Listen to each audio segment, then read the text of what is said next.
Assalamualaikum warahmatullahi wabarakatuh. Perkenalkan, nama saya Aryan Dika Syahabi. Saya anggota kelompok 1 Sejarah Pendidikan Islam, dan saya akan menjelaskan tentang materi saya, yaitu pengertian pendidikan Islam. Pendidikan Islam berarti sistem pendidikan yang memberikan kemampuan seseorang untuk memimpin kehidupannya sesuai dengan cita-cita dan nilai-nilai Islam yang telah menjiwai dan mewarnai corak kepribadiannya.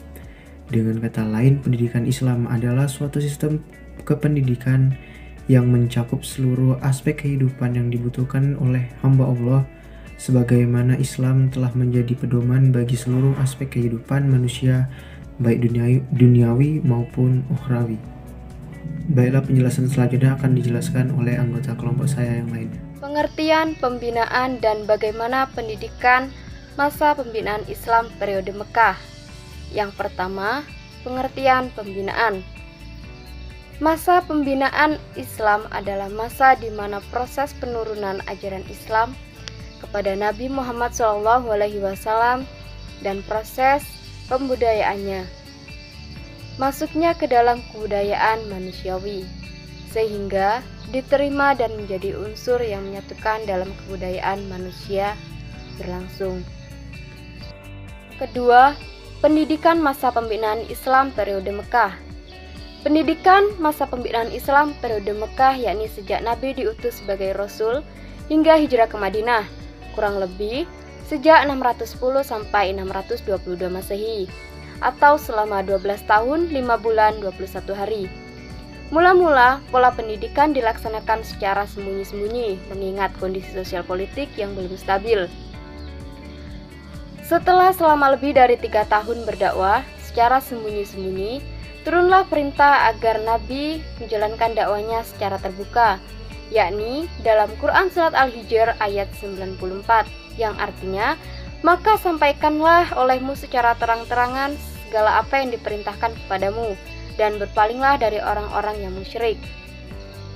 Dalam memberikan pembinaan umat Islam di Mekah, ada 2 bidang pokok yang digarap oleh Rasulullah. Yang pertama, pendidikan tauhid dalam teori dan praktek. Yang kedua, proses pengajaran Al-Quran. Selanjutnya yaitu pendidikan dalam Islam di Mekah terdiri dari 4 macam. Di antaranya yang pertama yaitu pendidikan keagamaan. Yang kedua, pendidikan akliyah dan ilmiah, yaitu mempelajari kejadian manusia dari segumpal darah dan kejadian alam semesta. Yang ketiga, pendidikan akhlak dan budi pekerti. Dan yang terakhir, yang keempat, pendidikan jasmani kesehatan. Karakteristik masyarakat Mekah. Islam merupakan agama yang terakhir yang diturunkan oleh Allah melalui Nabi Muhammad SAW. Sebagai agama dakwah, Islam selalu menyeru kepada umatnya untuk menyampaikan ajaran kepada orang lain, sehingga setiap muslim yang balik dan berakal berkewajiban orang untuk berubah dari satu situasi yang mengandung nilai kehidupan yang bukan islami kepada nilai kehidupan yang islami. 1. Kondisi bangsa Arab.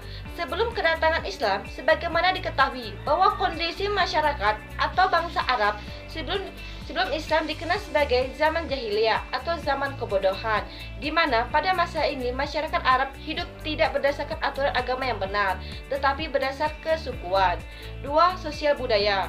Kondisi sosial budaya masyarakat Arab jahiliyah memiliki karakteristik yang khas dengan perilaku masyarakatnya yang tidak harmonis karena tidak ada penghargaan terhadap kemanusiaan. 3. Akhlak. Mengenai akhlak, menurut Mubarakfuri mengemukakan meskipun akhlak bangsa Arab jahiliyah banyak negatifnya, tetapi di sisi lain mereka juga memiliki perilaku yang positif. Periodisasi dakwah Nabi Muhammad SAW, sebagaimana kita ketahui bahwa dakwah Rasulullah SAW. Saya Purnamasari dengan NIM 2571009. Di sini saya akan menjelaskan yang selanjutnya, yaitu D. Karakteristik pendidikan Islam di Mekah. Pendidikan adalah hal yang sangat strategis ketika ingin membangun sebuah peradaban yang maju serta Islami. Sepeninggal Rasulullah, masa pendidikan Islam berlangsung selama 22 atau 23 tahun, yakni sejak beliau menerima wahyu yang pertama kali. yaitu 17 Ramadan 13 tahun sebelum Hijriah sampai dengan wafatnya pada tanggal 12 Rabiul Awal 11 Hijriah. Peran Nabi Muhammad SAW dalam proses pendidikan Islam, beliau mendidik umatnya secara bertahap. Yang pertama yaitu diawali dengan sembunyi-sembunyi. Proses pendidikan Islam secara sembunyi-sembunyi ini dimulai dari ruang lingkup terkecil, yakni keluarga dan sahabatnya. Adapun durasi waktu yang dilalui oleh Rasulullah dalam pendidikan secara sembunyi-sembunyi berjalan sekitar 3 tahun. Yang kedua yaitu secara terang-terangan. Pendidikan yang dilakukan secara terang-terangan dilakukan oleh Nabi Muhammad SAW setelah adanya jaminan perlindungan dari Allah Subhanahu wa Ta'ala kepada Rasulullah melalui ayat yang turun dalam Quran surat Al-Hijr ayat 94 dan 95. Inti ajaran Nabi Muhammad SAW kepada kaumnya pada awal-awal penyebaran Islam di Mekah adalah yang pertama yaitu tentang ajaran tauhid. Pelaksanaan pendidikan tauhid dengan cara menuntut akal pikiran dan sekaligus beliau memberikan teladan dan contoh pelaksanaannya. Selanjutnya yang kedua yaitu ajaran Al-Quran. Dikarenakan kondisi masyarakat Arab pada saat itu belum bisa membaca dan menulis sama sekali atau dikenal dengan istilah ummi, maka dalam proses pembelajaran Al-Quran hanya segelintir orang yang bisa membaca dan menulis. Selanjutnya, adapun pembinaan pendidikan Islam pada masa Mekah meliputi yang pertama yaitu pendidikan keagamaan, yaitu dengan ajaran membaca dengan nama Allah Subhanahu wa Ta'ala. Yang kedua yaitu pendidikan yang bersifat pengembangan akhlak dan ilmiah, yaitu mempelajari kejadian manusia ketika diciptakan oleh Allah Subhanahu wa Ta'ala. Kemudian yang ketiga yaitu pendidikan akhlak dan budi pekerti. Yang keempat yaitu pendidikan jasmani atau kesehatan, yaitu mementingkan kebersihan pakaian, badan, dan tempat tinggal. Yaitu sejarah pendidikan Islam di Mekah. Sejarah pendidikan Islam di Mekah dimulai pada saat beliau Nabi Muhammad SAW diangkat menjadi Rasul pada tahun 611 Masehi sampai 622 Masehi. Pada sistem pendidikan Islam yang bertumpu kepada Nabi, bahkan tidak ada yang mempunyai kewenangan untuk memberikan atau menentukan materi pendidikan selain Nabi. Nabi Muhammad SAW menerima wahyu pertama kali yaitu di Gua Hira, yaitu surat Al-Alaq ayat 1-5 yang berbunyi Bismillahirrahmanirrahim. Iqra bismi rabbikal ladzi khalaq, khalaqal insana min alaq, iqra wa rabbukal akram. Allazi 'allama bil qalam, 'allamal insana ma lam ya'lam, yang berarti bacalah dengan menyebut nama Tuhanmu yang menciptakan.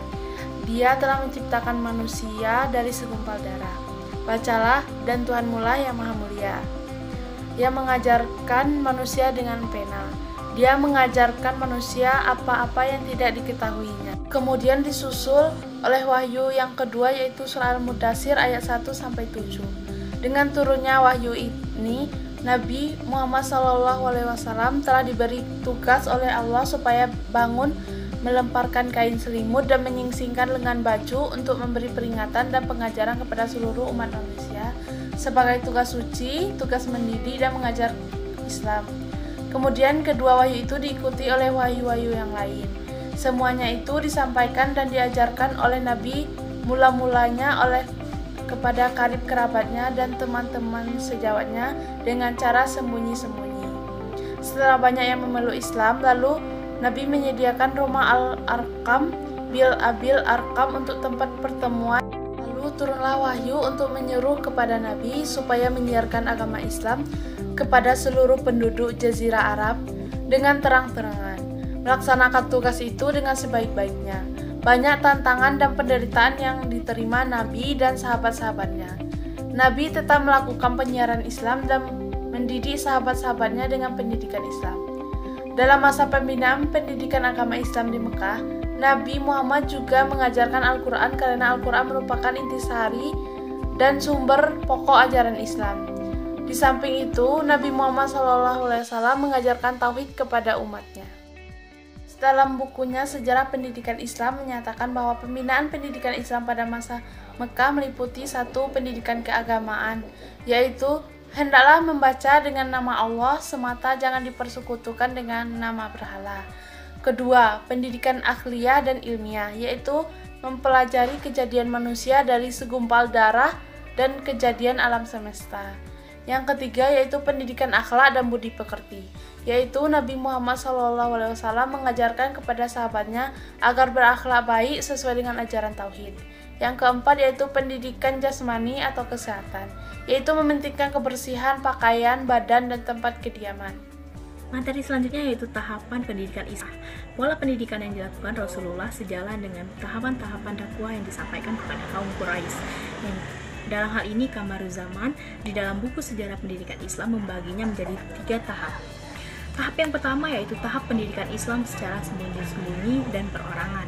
Pada awal turunnya wahyu pertama Al-Quran yaitu surah Al-Alaq ayat 1-5, pola pendidikan yang dilakukan adalah sembunyi-sembunyi mengingat kondisi sosial politik yang belum stabil, dimulai dari dirinya sendiri dan keluarga dekatnya. Mula-mula, Rasulullah mendidik istrinya Khadijah untuk beriman dan menerima petunjuk dari Allah. Kemudian diikuti oleh anak angkatnya Ali bin Abi Thalib atau anak dari pamannya, dan Zaid bin Harisah atau seorang pembantu rumah tangganya yang kemudian diangkat menjadi anak angkatnya. Kemudian, sahabat karibnya Abu Bakar As-Siddiq. Secara berangsur-angsur ajakan tersebut disampaikan secara meluas, tetapi masih terbatas di kalangan keluarga dekat dari suku Quraisy. Tahapan yang kedua yaitu tahapan pendidikan Islam secara terang-terangan. Setelah sekitar 3 tahun kemudian turun wahyu agar Rasulullah SAW berdakwah secara terang-terangan. Firman Allah SWT yang artinya, maka sampaikan olehmu secara terang-terangan segala apa yang diperintahkan kepadamu dan berpalinglah dari orang-orang musyrik. Quran Surat Al-Hijr ayat 94. Perintah dakwah terang-terangan ini seiring dengan semakin bertambah banyaknya jumlah sahabat Nabi Muhammad serta untuk meningkatkan jangkauan seruan dakwah. Banyak tantangan dan penderitaan yang diterima Nabi dan sahabat-sahabatnya dari kaum Quraisy. Namun hal itu tidak menggoyangkan semangat untuk terus mempelajari ajaran Islam dan terus berdakwah. Tahapan yang ketiga yaitu tahapan pendidikan Islam untuk umum. Kemudian Rasulullah mengubah strategi dakwah dengan seruan umum umat manusia secara keseluruhan. Hal ini dilakukan pada musim-musim haji ketika banyak kaum di luar Mekah berdatangan untuk melaksanakan haji. Pada tahap ini, berkat semangat yang tinggi dari para sahabat dalam mendakwahkan ajaran Islam, maka seluruh penduduk Yasrib masuk Islam kecuali orang-orang Yahudi. Lembaga Pendidikan Islam.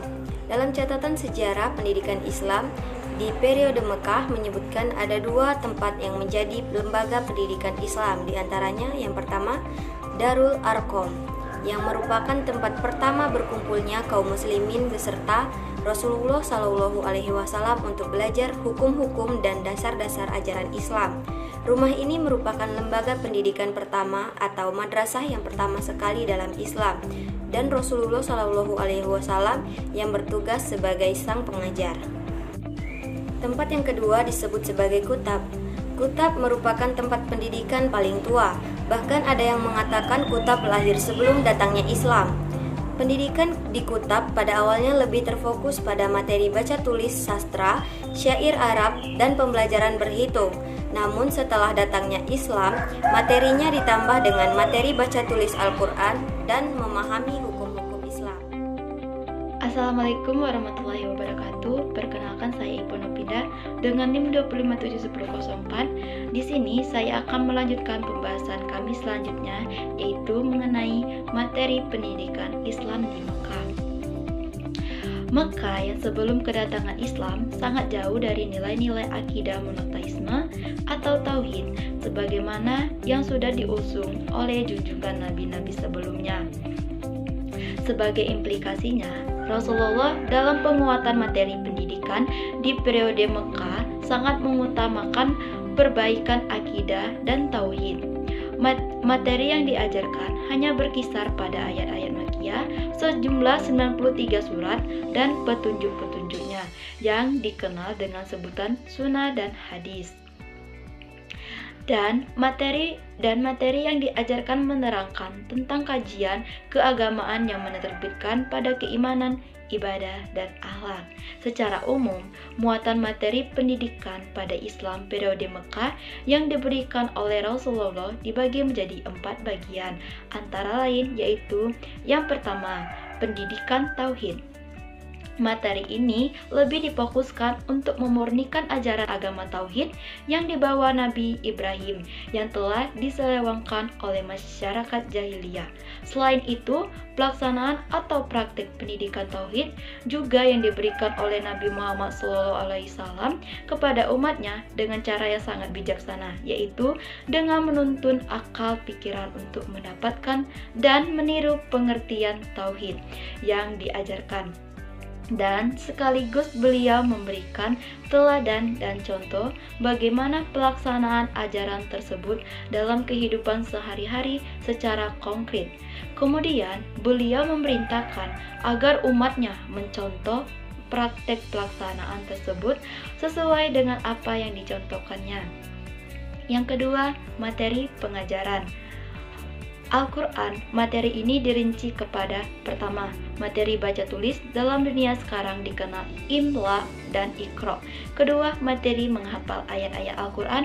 Dan ketiga, materi pemahaman Al-Quran dalam dunia sekarang dikenal pahami Al-Quran atau tafsir Al-Quran. Ketiga, pendidikan amal dan ibadah, di mana berupa perintah sholat yang awal mulanya Nabi sholat bersama sahabat-sahabatnya secara sembunyi-sembunyi. Namun setelah Umar ibn Khattab masuk Islam, beliau melakukannya secara terang-terangan. Selain itu, mengajarkan seputar zakat, yakni semasa di Mekah, konsep zakat diberikan kepada fakir miskin dan anak-anak yatim, serta membelanjakan harta untuk jalan kebaikan.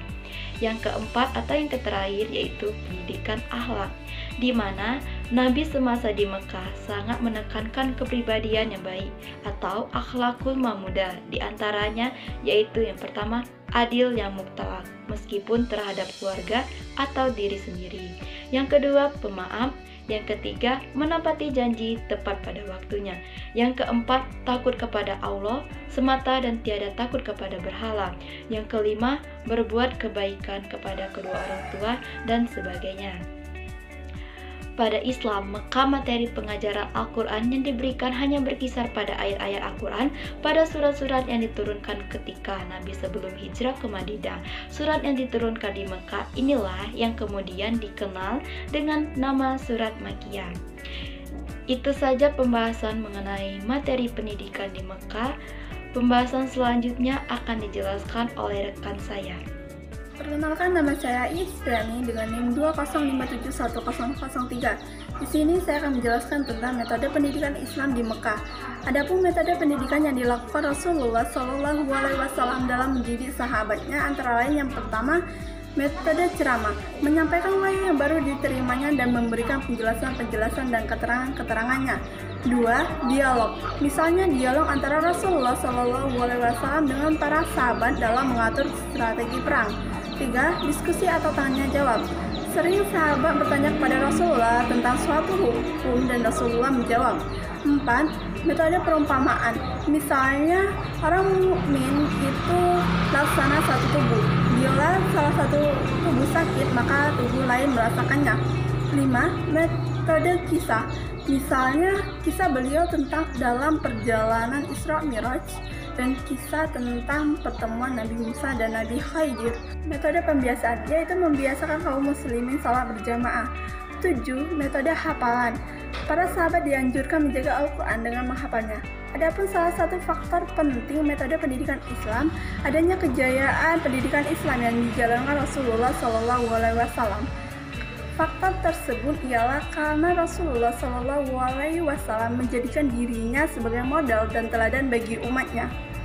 Rasulullah Shallallahu Alaihi Wasallam adalah Al-Quran yang hidup. Artinya pada diri Rasulullah Shallallahu Alaihi Wasallam tercermin semua ajaran Al-Quran dalam bentuk nyata.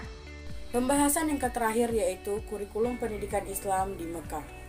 Kurikulum pendidikan Islam pada masa Rasulullah Shallallahu Alaihi Wasallam adalah Al-Quran yang Allah wahyukan sesuai dengan kondisi dan situasi. Dalam praktiknya, pendidikan Islam tidak hanya ditunjuk sebagai pendidikan yang logis dan rasional, tetapi juga secara fitrah dan pragmatis. Hasil dari cara yang demikian itu dapat dilihat dari sikap rohani dan mental para pengikutnya yang dipancarkan kehidupan yang bermental dan semangat yang tangguh, tabah, dan sabar. Rasulullah juga menyuruh para sahabat untuk mempelajari bahasa asing. Rasulullah berkata kepada Zaid bin Sabit, "Saya hendak mengirim surat kepada kaum Suryani. Saya khawatir kalau mereka menambah-nambah atau mengurangi, sebab itu hendaklah engkau mempelajari bahasa Suryani atau Yahudi." Statement ini menunjukkan bahwa pendidikan Islam sifatnya universal atau menyeluruh, berlaku untuk semua umat di dunia. Selain itu, pernyataan Rasulullah juga menunjukkan bahwa materi pelajaran yang berasal dari dunia luar bukan hal yang tidak boleh dipelajari, akan tetapi hal yang wajib dilakukan untuk pengembangan dakwah dan pendidikan Islam ke dunia luar Islam. Kurikulum yang diungkapkan oleh Rasulullah SAW sama ada di Mekah ataupun di Madinah, yang bertujuan melahirkan insan yang sempurna dari segi fisikal dan spiritual agar memperoleh kebahagiaan di dunia dan di akhirat. Kurikulum yang digariskan oleh Rasulullah SAW ini kemudian diwarisi oleh para sahabat, termasuk pengumpulan dan pembukuan Al-Quran dan hadis yang membawa kepada pengenalan ilmu tafsir, usuluddin, fikih, dan ilmu-ilmu lainnya. Itu saja pembahasan dari kelompok kami tentang pendidikan Islam periode di Mekah. Semoga ilmunya bermanfaat. Saya akhiri. Wassalamualaikum warahmatullahi wabarakatuh.